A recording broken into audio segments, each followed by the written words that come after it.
Hey everyone, welcome to my backyard butterfly garden in Florida.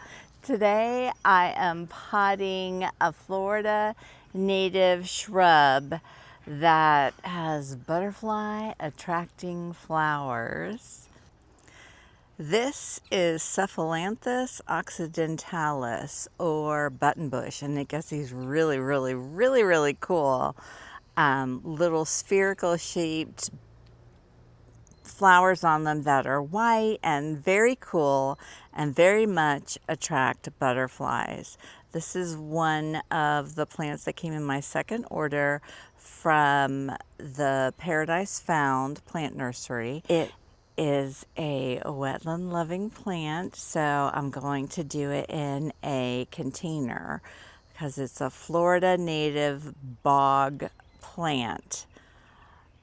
And to keep it company, I'm going to include a Hydrolia corymbosa, also a Florida native wetland bog plant. I've got the pot I want to use sitting back here in my work area, and you can see I've already filled it with some good compostable yard trash because I don't want to have to fill the whole thing with soil. Since it is going to be a bog container, I'm not putting the holes in the bottom. I like finding containers that don't have the holes pre-drilled for that purpose because Florida has some super cool wetland plants. And as you all know, I love having them in my garden. And another cool thing about the Cephalanthus occidentalis is that it is also a host plant to two moths, the Titan sphinx and the hydrangea sphinx. So it'd be fabulous if they were to come and munch on my new plant. Actually, it's not new. I have another one of these too, and it's just now coming out of dormancy. I wasn't sure if it was going to, so it'll be cool to have two of them in the garden. Both of them are in pots, and I love adding more containers to my garden because you can rearrange things. It just makes it fun to move things around. The only thing is you know, when you're companion planting or, you know, putting more than one plant in a container, you want to research them to make sure, first of all, they're going to be happy in the same type of soil situation. Like both of these are bog plants. Same type of sun. Both of these are full sun.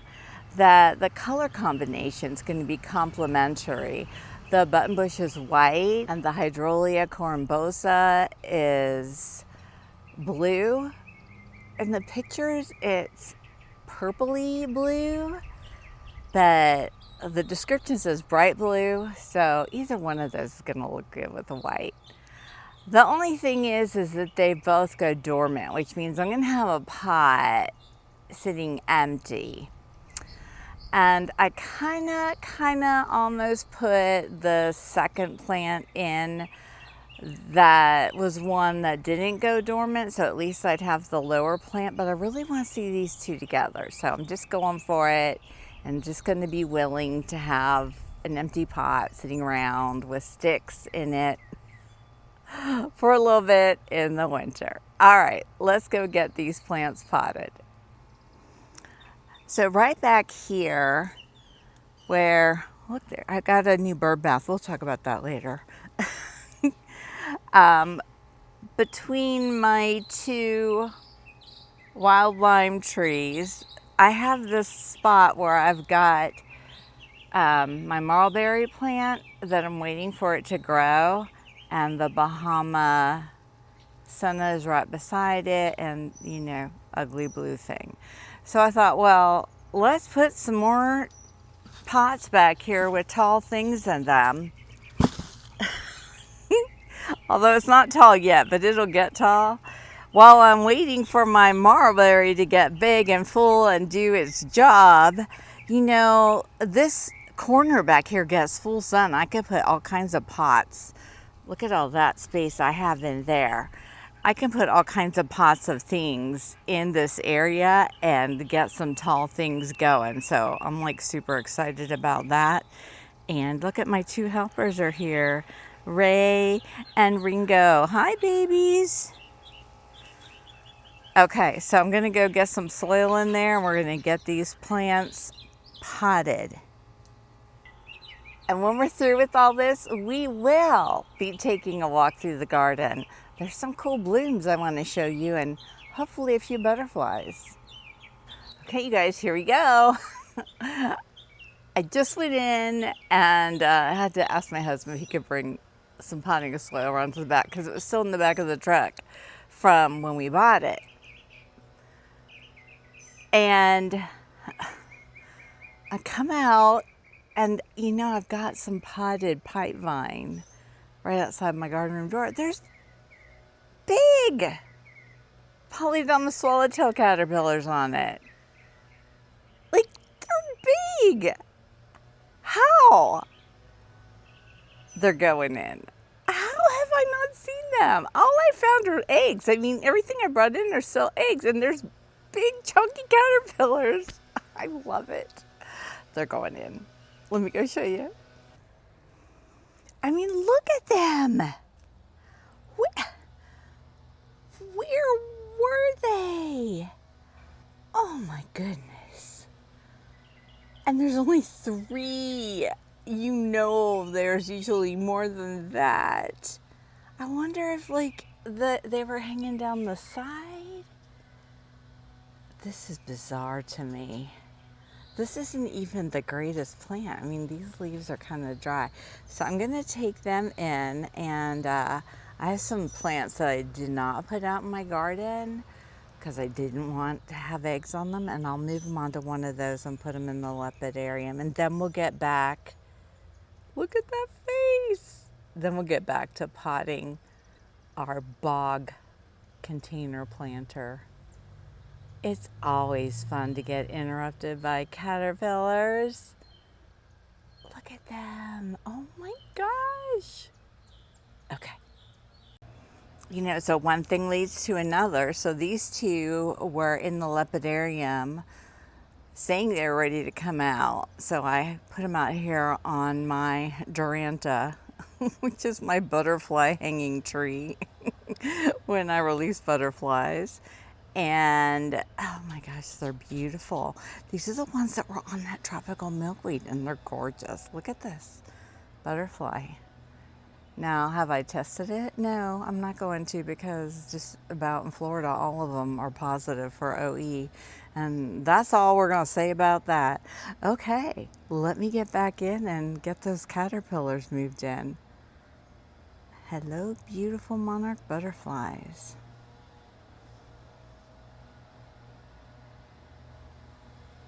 Oh, I just want to stay here and keep looking at them. They're gorgeous. While I'm in here, look at how spectacularly gorgeous and big this orange-barred sulfur caterpillar is. This is the one where I got the 2 Gulf fritillaries to get away from the mama orange-barred sulfur so she could lay her eggs, and I brought some in. Well, this is the one caterpillar that came on the stem I brought in. It's so beautiful. I love the colors.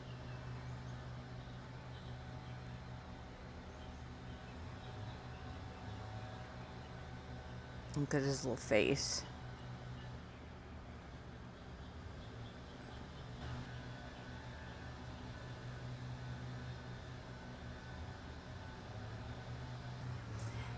And the one zebra longwing that my husband found, look, it's pupated already. I love it. And there's so many of them in my garden now, I'm not even bringing any more in. I have this one, I have one other, there's one other caterpillar on here. Here it is. I'll raise this one, and then I'm not gonna bring any more in because they're here, they're good to go. And these are the little eggs for the polydamas swallowtail caterpillars. Look, you can see the little baby caterpillars forming the little dots inside. I cannot believe I have some that are that big out. Okay, let me go get them. I still haven't brought them in yet. I better go get them before something eats them. Okay, so I cut their little stem and I just kind of hooked it over this leaf on this potted Aristolochia tomentosa. And oh my gosh, I'm so excited to have these guys. Look at how cute they are.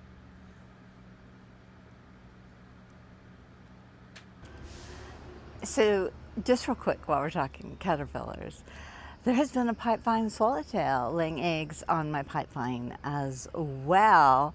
And there's a stem over here with both eggs on it, so I can show you the difference so you know if it's pipevine or polydamas eggs that you have on your pipevine. So you can see there's a obvious difference in the color of the eggs. So the reddish eggs are from a pipevine swallowtail, and the yellow eggs are from polydamas swallowtail. And there are eggs all over the pipevine in my garden of both species. So it's going to be incredible having caterpillars everywhere. And no, I'm not raising them all. I can't raise them all. But I love them. Look, there's more eggs there. And look, there's more eggs here. This is just on this one little plant. And here's more pipevine eggs, and then polydamas. Pipevine are red, polydamas are yellow. This is a different plant. What is that on them? You better not be something that's eating those eggs. Yeah, keep going. Okay, good plan, mister. Good plan. Okay, soil is dumped in.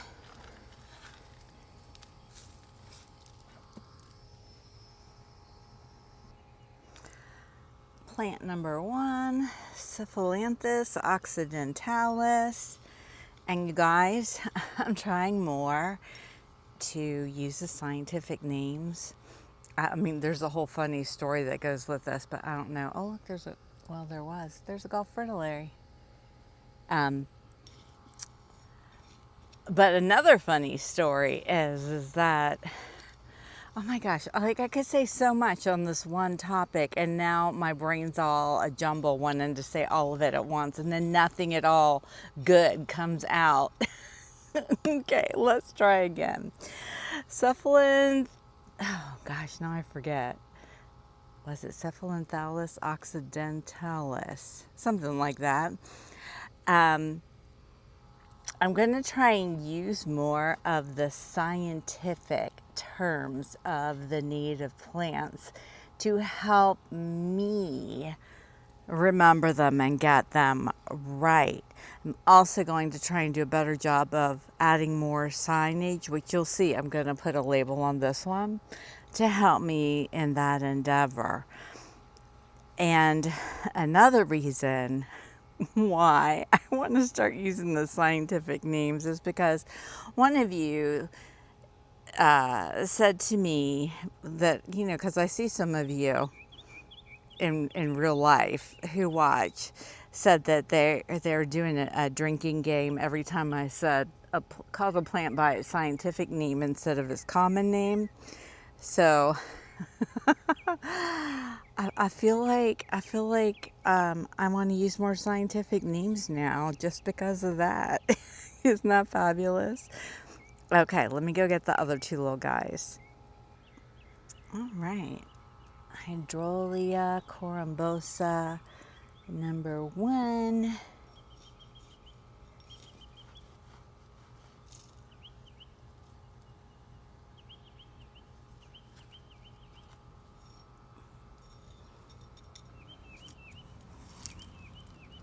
I'll put the other one right here.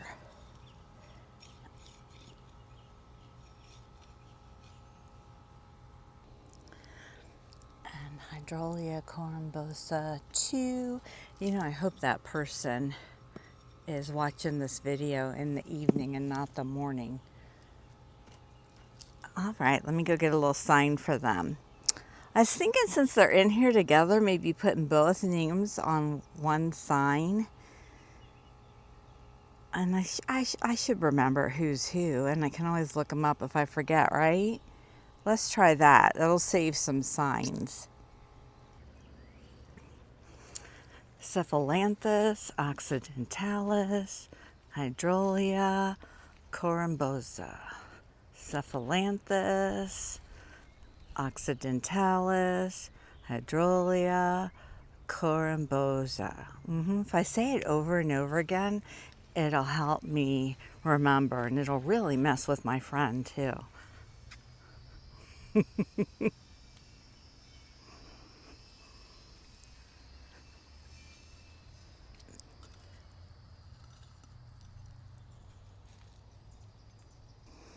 Okay, so now I'm gonna go fill it up with some water.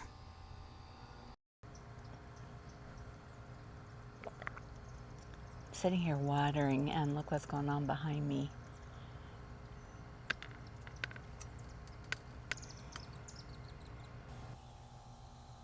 Look, you guys, this is a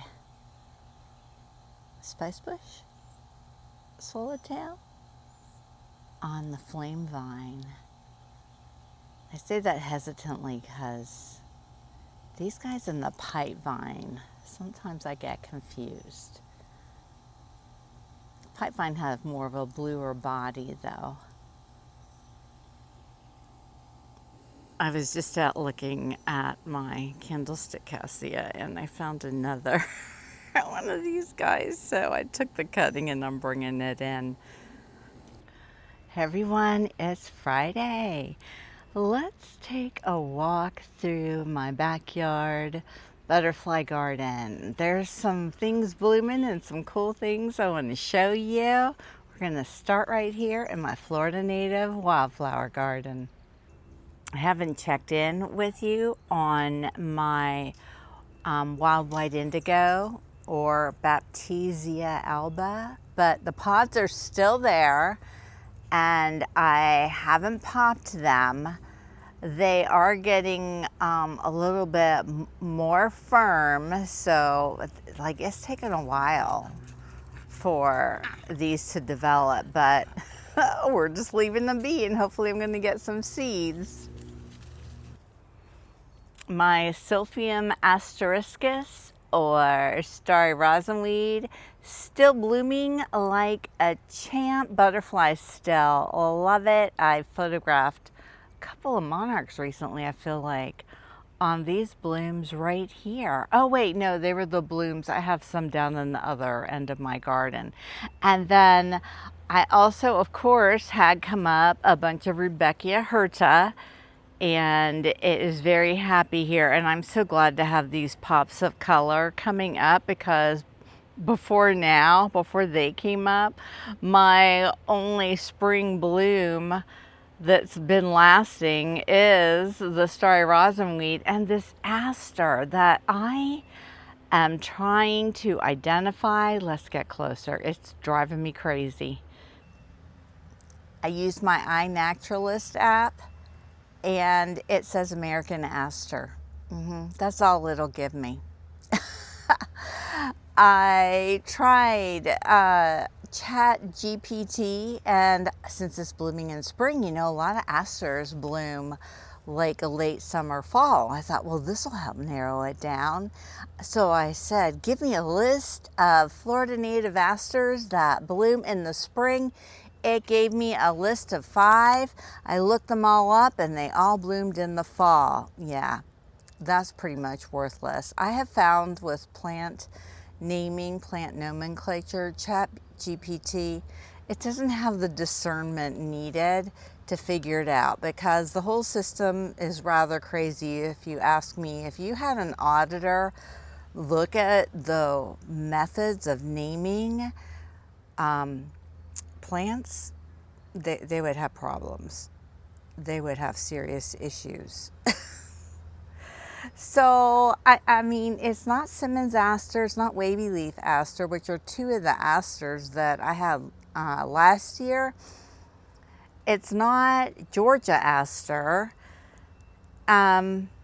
It's a short little aster, and I don't know. I don't know who it is, but I would like to know because I really like it. I love that it blooms in spring, and I would like to grow more of it. I'm letting it go to seed. Actually, I should pull some of those off and go and try and plant them. I really like this aster, whoever you are.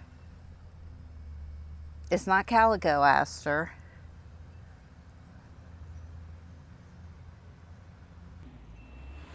I moved my Lonicera sempervirens back here. I keep moving it around, but now it's back here. It's right beside the wafer ash tree, and there's a little walkway, which across on the other side, I have some trellises with, of course, Passiflora incense. So I thought, well, it'd be cool to put a trellis on this side for the honeysuckle, and it's beautiful. Right beside it's my little blue wood aster, and it's still blooming. This is one of my newer to my native wildflower garden asters. I love it. I like the darkness of the leaves. Oh, and look who's right here. Everywhere. Everywhere. Let's get you out of there. Now I'm to the point that the golfer lilies and the zebra longwings are back. I'm plucking out all of the Passiflora incense that's coming up everywhere. I need to try and get some seeds off of these too and grow them. The Eupatorium rotundifolia, or round leaf thoroughwort. I love these little guys. Just about ready to open. They're really, really close. I love these primarily, well, one of the reasons because they're really easy to grow from seed. One of my first successful growing from seed plants, but I just like them. I think they're cute. They get these teeny tiny little flowers, and I like them. The Garden of Snow and Fire, really filling in lush green. It's been kind of like super green. The snow square stems are not blooming yet, but look who's getting ready to bloom. Firebush. Look how pretty. Zebra longwings love these. Hummingbirds love these. I love them. I love that we're getting some red pops of color now in this garden, and when these are blooming and the snow square stems decide to start blooming, it's gonna be beautiful.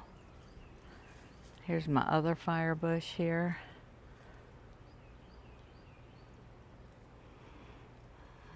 I love firebush.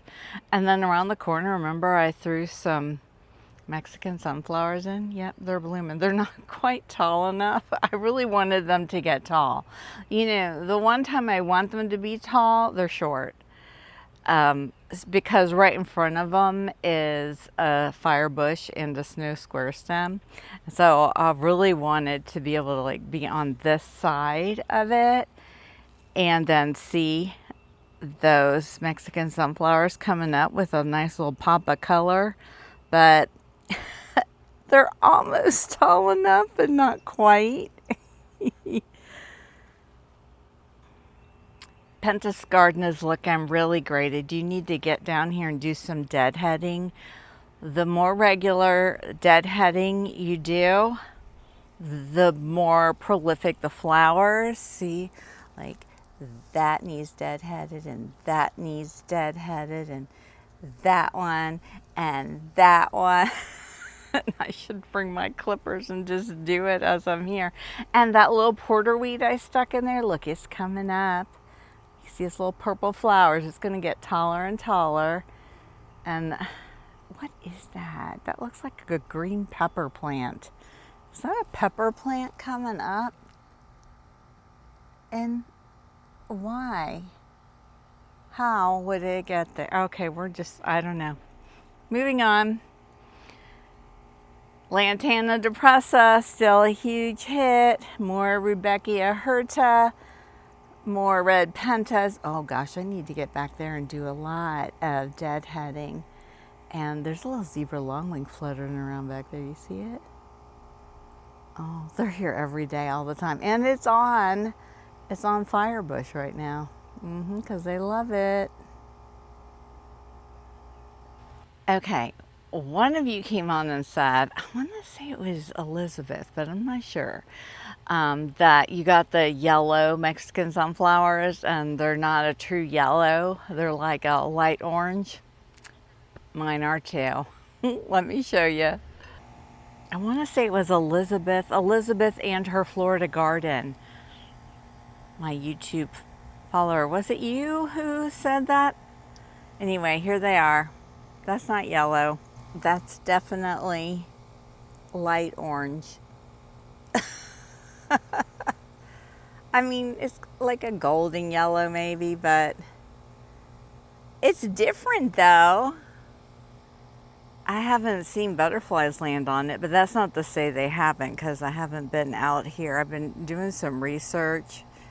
See, you can see there's the traditional orange. This is one of the dwarf ones. And then there is the yellow Mexican sunflower. Tithonia rotundifolia. Butterfly favorite. You know, it's been really hot here. Like we've been in the 90s every day, and I am watering every day. We got a little rain, but we're not getting a lot. But look, my pagoda plant, look at that, it's gonna flower. I love that so much. I was so excited when I saw those blooms coming on there. And then also in this area, down over here, look, this is a first. These are lilies that I bought. I think I got them from Romance Gardens. And they are the Rainbow Rhythm Ruby Spider. And look. So we're gonna see them for the first time. I'm excited to see if butterflies react to them. There's a little horse's dusky wing on my buddleia.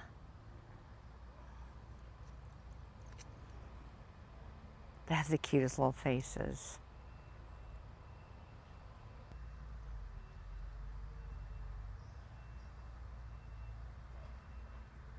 I love it when they let me get in close and show them off to you.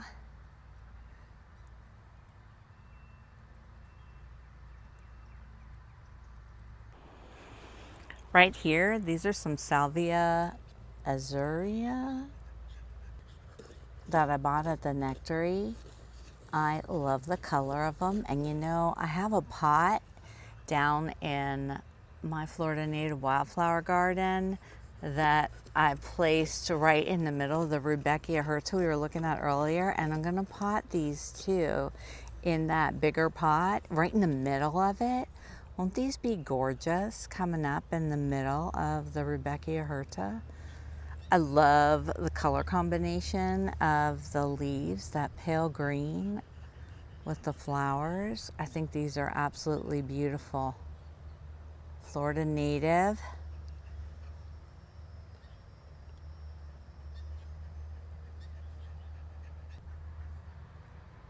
Common name is blue sage.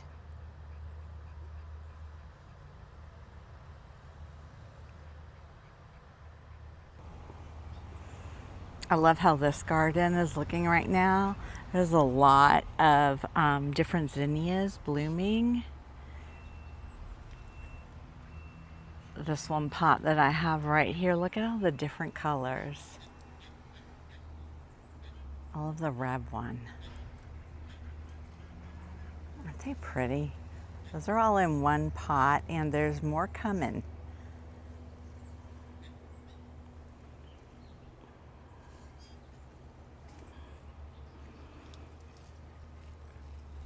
And then right here, this is that Monarda, the one that's orange. Its little flowers really remind me of the flowers of the orange zestrum. But there's so many different orange flowers in this little spot.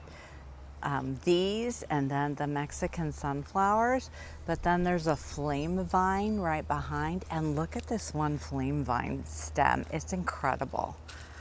Let me reach back and get it. Look at this. Is that not gorgeous? Oh my gosh, I love it.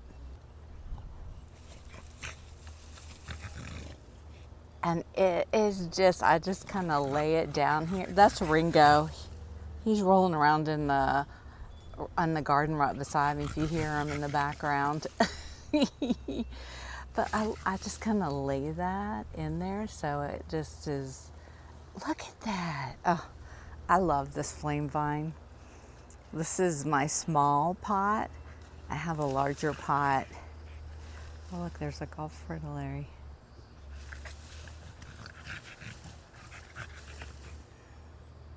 Mexican sunflower, everybody loves them. And then there's some beautiful zinnias in this pot too.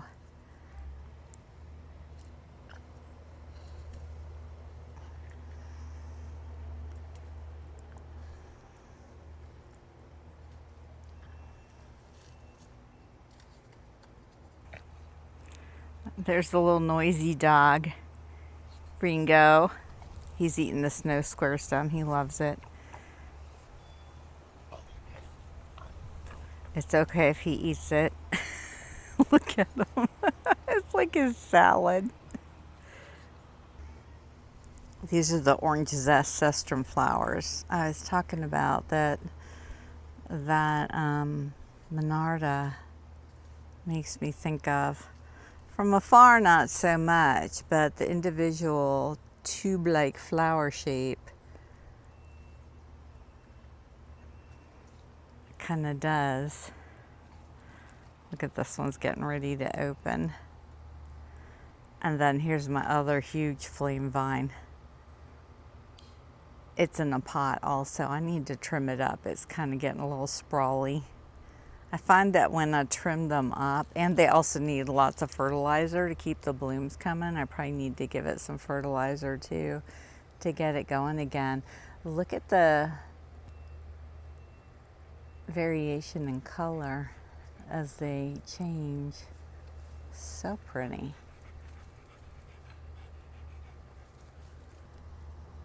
There's another gorgeous zinnia.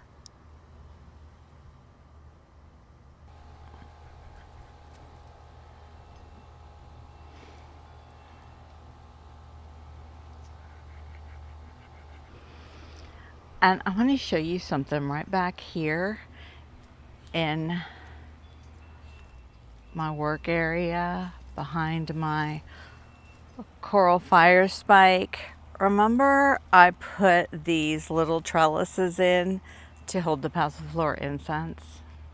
Well, it's been very successful to the point that, look what I'm doing. I keep adding another trellis piece, and I'm totally boxing in my compost pile where I just throw like yard trash to just naturally break down. And so I've got my fire spike, fire bush, and then this wall of passiflora incense. And look at it's blooming, it's gorgeous. And so I've got a couple more of these trellis pieces. They sell them at Lowe's, so I can always grab more. And I'm gonna slowly keep going and put another one and just box off this whole back section. It'll be like a wall of passiflora incense. It'll kind of help make up for the loss of the Maypop mansion, if y'all remember that. that Hurricane Milton took out.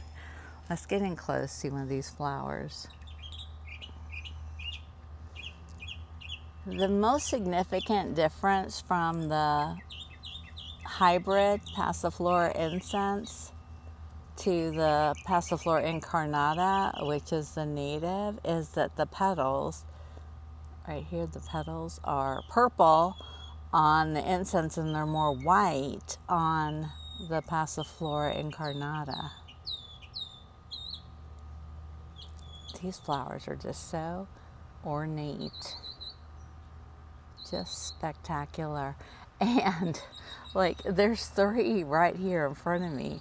That's another thing, is that the Passiflora incense is like prolific, massive amounts of flowers. Look at all the buds.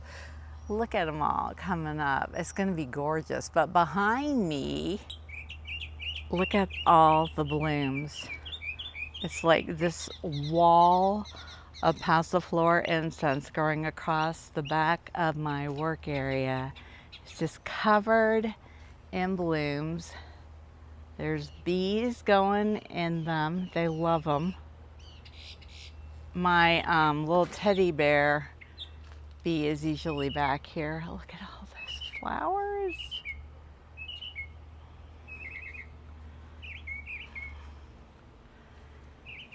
It's just gorgeous. There's my teddy bear bee right there.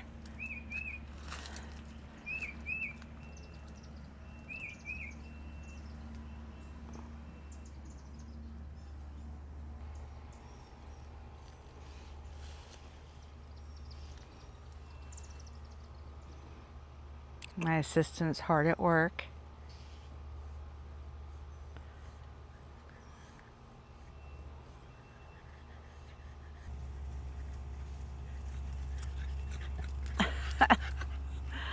So this is the view from my garden chair.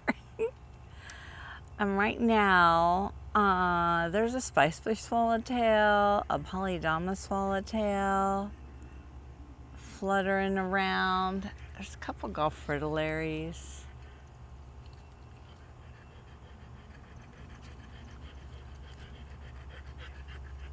And the butterflies come and go.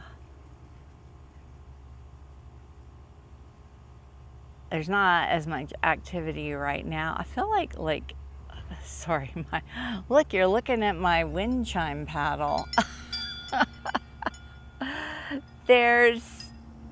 I feel like early afternoon, it's probably 2 o'clock or so. There's a little bit of a lull, and like then about dinner time, like 4, 5, 6, like the butterflies come back out and they're just everywhere again. I love it.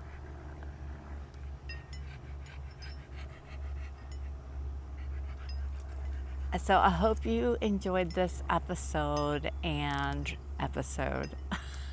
I have episodes.